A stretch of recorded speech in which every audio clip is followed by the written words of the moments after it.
చెప్తాను.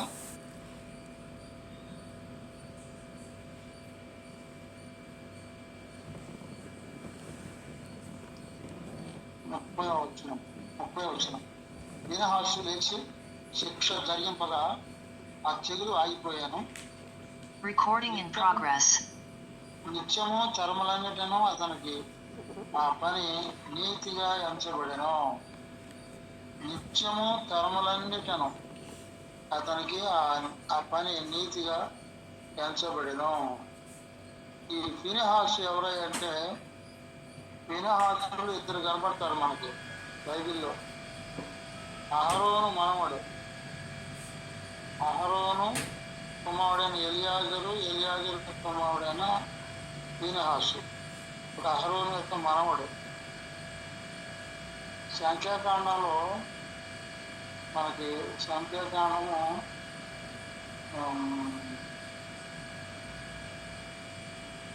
25వ అధ్యాయంలో మనకు కనపడతారు.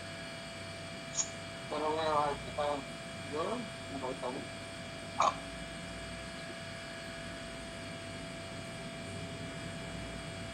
25వ అధ్యాయం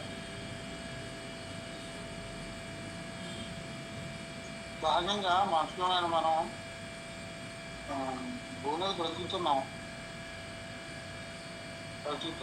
దేవుడు మనం పుట్టించాడు.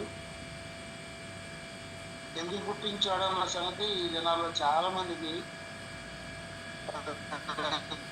ఎందుకు పుట్టారు, ఎందుకు బ్రతుకుతున్నారు, ఎందుకు బ్రతకాలో కూడా తెలియకుండానే కొంతమంది కాలం గడిచిపోతా ఉన్నది. కానీ దేవుని వాక్యంలో మనకి ఇప్పుడు మనం దేవుని దగ్గరికి వచ్చాము కాబట్టి మనం ఎందుకు పుట్టాము, ఎందుకు బ్రతుకుతున్నాము అనేటువంటి దానికి పరమార్థం ఉందని మనం తెలుసుకున్నాం. దేవుని దగ్గరికి వచ్చాము కాబట్టి తెలుసుకున్నాం. ఎవరైతే ఈ దేవుని దగ్గర రారో వారికి వాళ్ళు ఎందుకు పుట్టారో తెలియదు, వాళ్ళు ఎందుకు బ్రతుకుతున్నారో కూడా వాళ్ళకి తెలియదు. కాబట్టి ప్రభు మనలను ప్రేమించి మనకి ముందుగా ఈ సత్యాన్ని అర్థం చేస్తున్నాడు. ఇక్కడ ఏంటంటే సంఖ్యాకాండం 25వ అధ్యాయంలో సంఖ్యాకాండం 25వ అధ్యాయం చదవక్కర్లేదు, నేనే చదువుతూ ఉండదు. మొదటి నుండి చదువుతాను.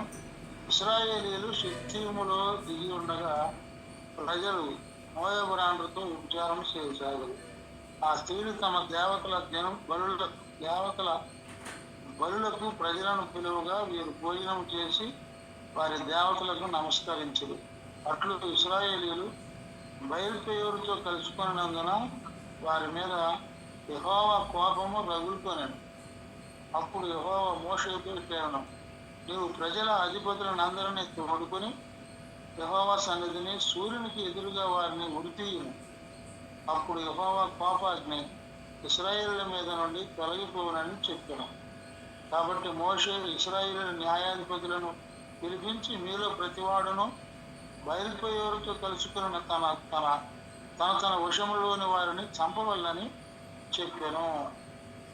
ఇదిగో మోషే కనుల ఎదుటను ప్రత్యక్ష గుడారం యొక్క ద్వారమునొద్ద ఏడ్చుచుండిన ఇశ్రాయేలీల సర్వ సమాజం యొక్క కనుల ఎదుటను ఇశ్రాయేలీలో ఒకడు తన సహోదరుల యొద్దకు ఒక మిద్యాను స్త్రీని తోడుకొని వచ్చాను.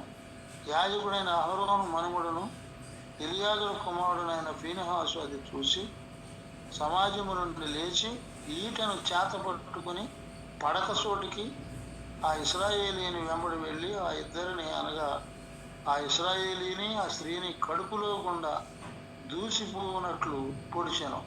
అప్పుడు ఇశ్రాయేలీలో నుండి తెగులు నిలిచిపోయాను.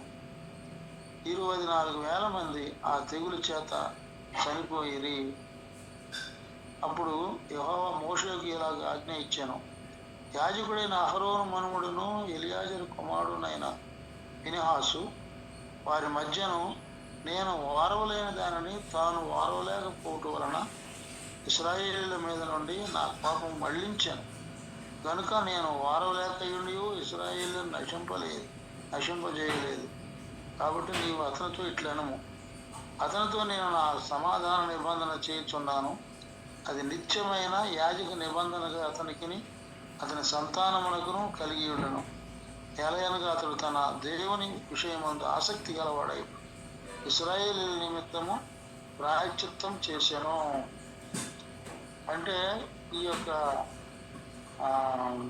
ఫీనెహాసు చేసిన పని ఏంటంటే, అది ఇశ్రాయేలీయులు ప్రయాణంలో వస్తున్నప్పుడు అక్కడ దీని కథ చాలా వెనకాల ఉంటుంది మనకి. ఈయన పేరేంటి, ప్రవక్త ఉన్నాడు, బిలాము ప్రవక్త.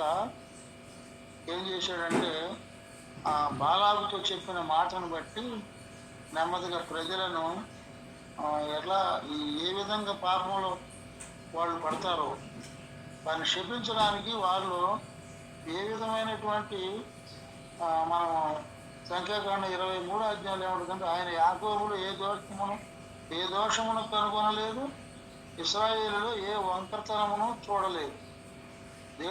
అతని దేవుడని యెహోవా అతనికి తోడై ఉన్నాడు అని మనకి 23 అధ్యాయము 21 వచ్చిన మనకు కనపడుతుంది.